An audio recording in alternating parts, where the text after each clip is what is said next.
Em nome do Pai, do Filho e do Espírito Santo. Amém. Vinde, Espírito Santo, enchei os corações de vossos fiéis e acendei neles o fogo do vosso amor. Enviai, Senhor, o vosso Espírito, e tudo será criado, e renovareis a face da terra. Oremos, ó Deus, que instruísse os corações de vossos fiéis com a luz do Espírito Santo. Fazei que apreciemos retamente todas as coisas, segundo o mesmo Espírito, e gozemos sempre da sua consolação, por Cristo Senhor nosso. Amém. Bom dia, Bernadette. Bom dia, mestre. Ana Baleiro, bom dia. Que Deus abençoe. Que possamos nessa manhã rezar um pouquinho, né? Clamar a Trindade Santa, a graça que tanto necessitamos. Bendito seja Deus que nos reuniu no amor de Cristo. Bendito seja o Senhor Deus, Pai de nosso Senhor Jesus Cristo, que do mais alto do céu nos amou e nos abençoou com toda sorte de bênçãos espirituais em Cristo Jesus. A Ti, Pai Santo, Pai amado, toda honra, glória, louvor, poder, majestade e adoração. Adoramos o Teu nome santo, ó Pai de amor, ó Pai de bondade, por tudo aquilo que realiza em nossas vidas. O Senhor que é o Deus, o Todo-Poderoso, o Criador do céu e da terra, de todas as coisas visíveis e invisíveis. O Senhor que é a fonte e origem de todas as bênçãos, e que tudo criaste conforme a vossa vontade e sabedoria. Bendito seja o teu nome. Obrigado por nos ter criado a tua imagem e semelhança. Obrigado, Senhor, pelo dom da vida de cada um de nós. A ti toda a honra e glória, Senhor. A ti, Senhor Jesus Cristo, Salvador e Redentor nosso justificador, que veio, assumiu a nossa natureza humana para nos resgatar da morte eterna. Bendito seja o teu nome. A ti toda a honra, glória, louvor, poder e majestade, toda a adoração seja dada a ti, Senhor. Obrigado por fazermos parte do teu corpo místico, por fazermos parte da tua igreja. Bendito seja o teu santo e glorioso nome. A ti, Espírito Santo, Paráclito, Consolador, Mestre de nossa alma. A ti toda honra, glória, louvor, poder, majestade e adoração, ó Senhor Espírito Santo, Senhor que dá vida e procede do Pai e do Filho, e com o Pai e o Filho é adorado e glorificado. Bendito seja o teu nome, ó Santo Espírito de amor. Meu irmão, minha irmã, muita paz para você nesse dia, muita alegria no coração. Estamos aí cheios da graça de Deus para o nosso dia. Bom dia, Maria de Fátima. Bom dia, irmã Galo.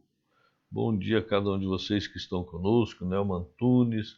Bom dia para você, minha irmã, meu irmão. Bernadette Gomes. Ela diz, bom dia, querido. E aqui no Instagram nós temos a Neide Souza. Bom dia, Neide, tudo bem? Ana Baleeiro, eu falei, a Neide Souza está aqui conosco. Nós temos também a Lili Rafa. E o Jadilson pede oração pela prima Valéria, que vai fazer cirurgia hoje para tirar água do pulmão. Coloquemos ela no coração de Deus. Desculpa aí a tosse. Vamos pedir por ela a graça e as bênçãos de Deus para ela, né?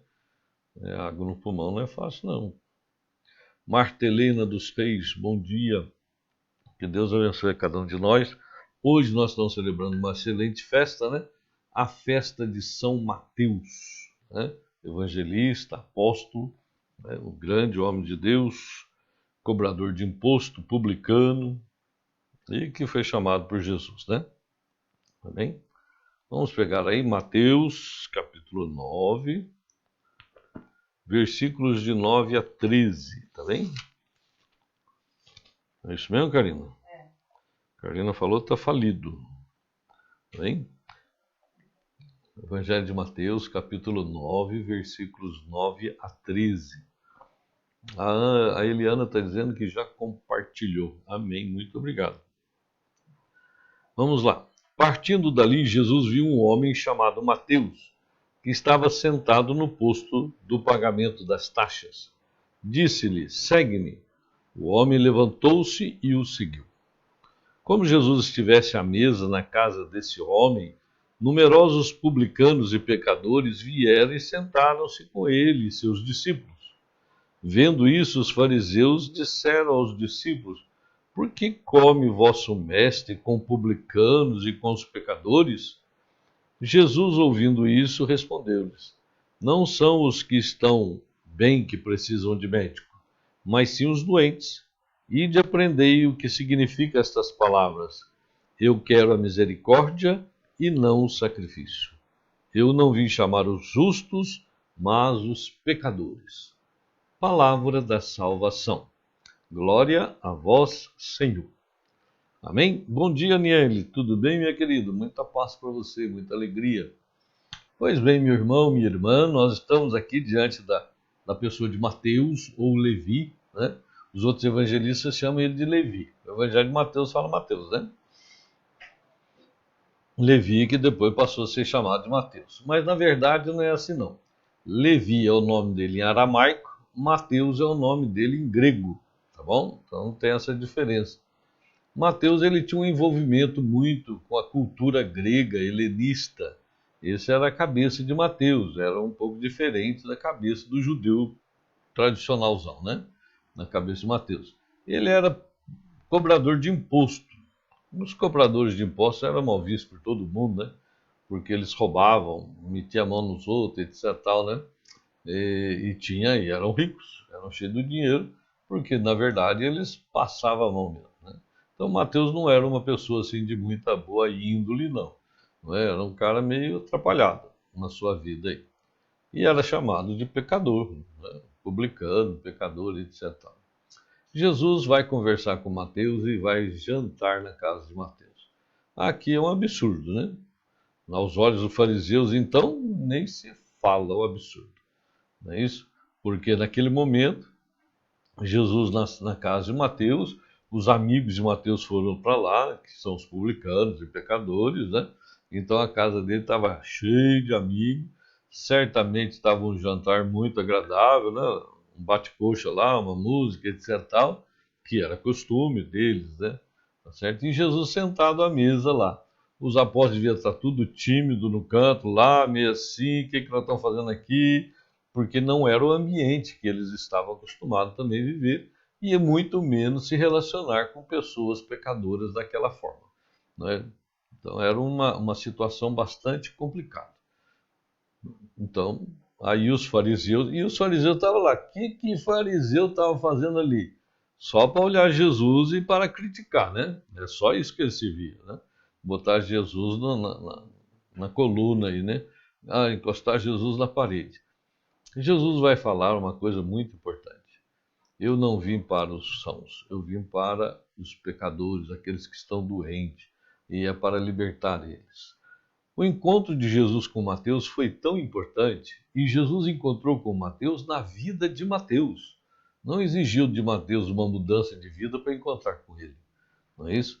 Jesus encontrou com Mateus na vida dele, do jeito que ele vivia, e Mateus percebeu que naquele homem ele podia ter um refúgio muito maior do que aquilo que ele tinha na sua própria vida. Aí houve aí a conversão de Mateus e Jesus leva Mateus para ser o seu apóstolo, né? Apóstolo, discípulo e evangelista. Então nós vemos aqui uma grande mudança na vida de Mateus a partir da presença de Jesus. Isso é importante para nós, porque muitas vezes nós queremos que as pessoas se convertam para encontrar Jesus. Não é assim. As pessoas encontram Jesus na vida dela, do jeito que ela está vivendo.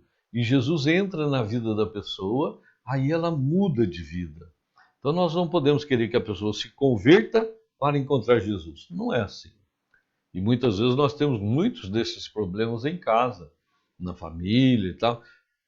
Queremos que a pessoa se converta, você tem que mudar de vida, vamos para a igreja, vamos não sei o quê. Não, não vai mudar de vida. A pessoa tem que experimentar Jesus na vida dela, do jeito que ela está vivendo.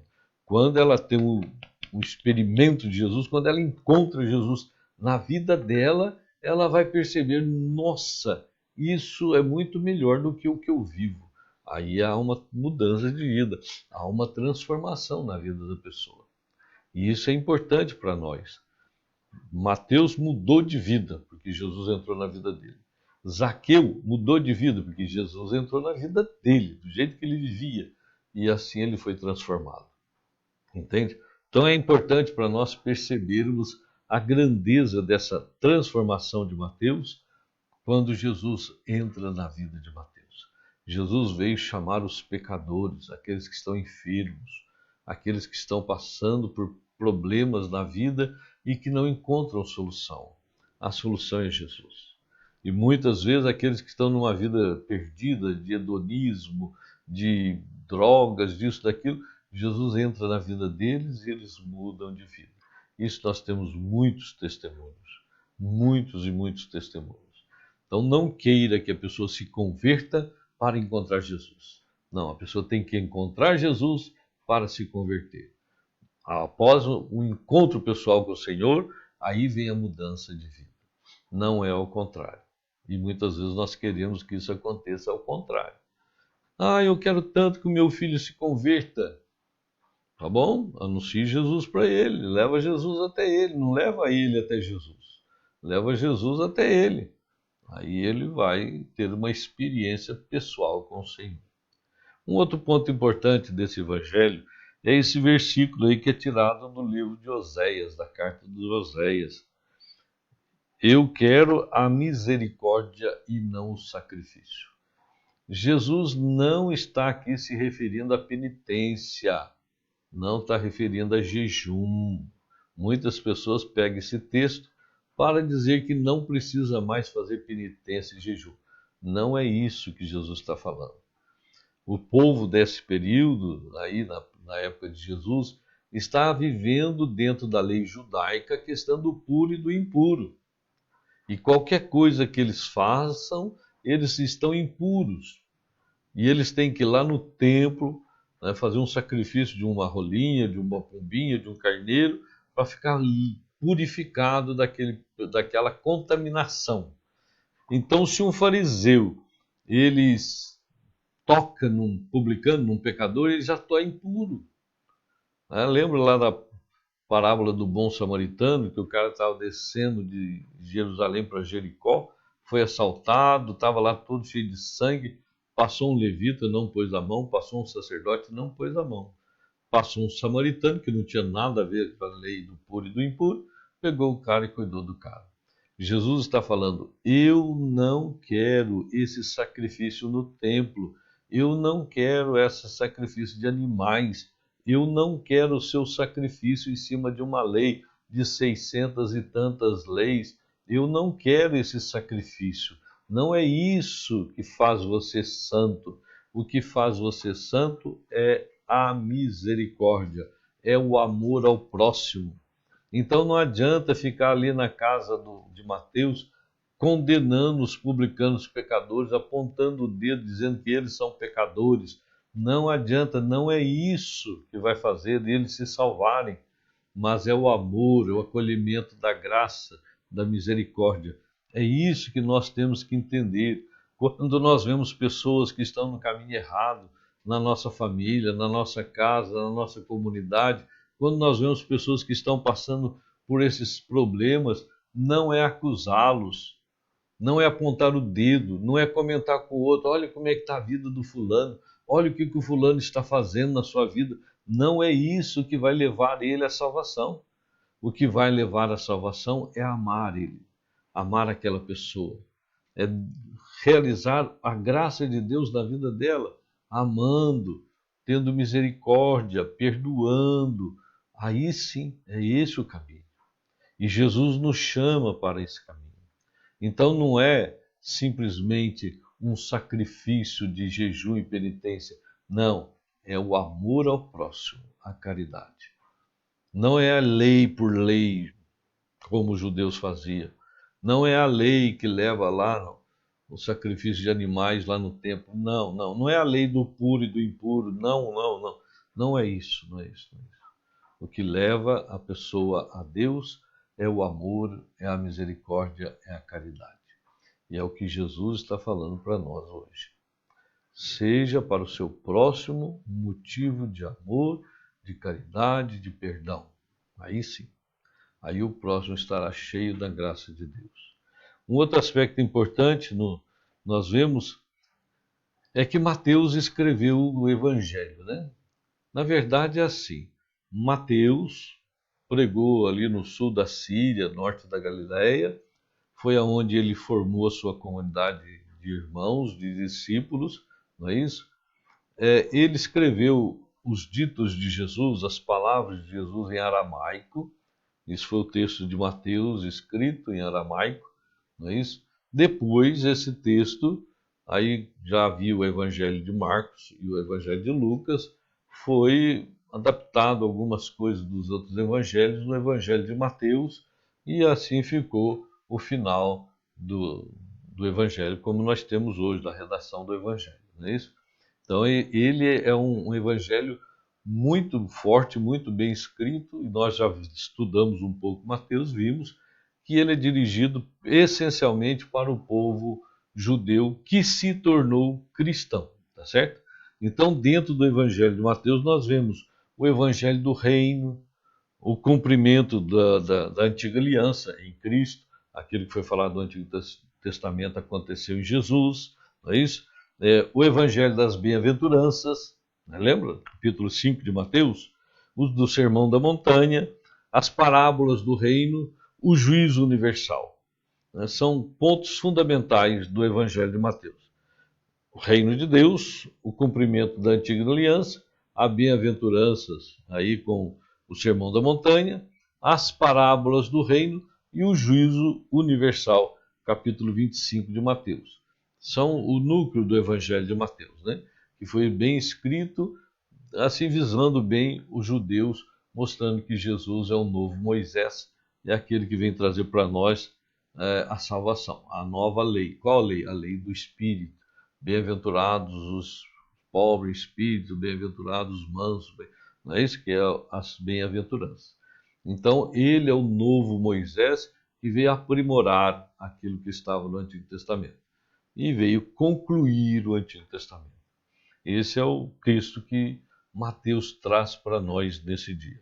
Então, nós precisamos olhar para o Evangelho de Mateus como o evangelista que mostra que Jesus é o novo Moisés, e Jesus veio trazer para nós a ampliar, né, a plenitude da lei, que é a vida no Espírito. Que São Paulo vai dizer muito bem claro sobre isso, né? Que a lei passou, que agora nós vivemos o Espírito Santo, a lei do Espírito. Aquele que está no Espírito está acima da lei, né? A lei já não tem mais sentido. São Paulo também nos fala que o Antigo Testamento foi como que uma preparação para o novo, né? Então ele fala que foi o pedagogo, né? O Antigo Testamento é o pedagogo que veio até Jesus, entendendo que pedagogo no conceito evangélico é o escravo que leva o filho do seu senhor à escola, né? Então o Antigo Testamento foi o pedagogo, trouxe o povo até Jesus. Agora é Jesus, agora é o Senhor da glória. Deu para entender? É isso aí. Rose Costa, bom dia. Cristina bom dia. Que Deus abençoe. Muita alegria, muita paz. Ceile Maria, bom dia. Quitéria, bom dia. Que Deus abençoe a cada um de nós nesse dia. Que possamos pedir a São Mateus que ore por nós.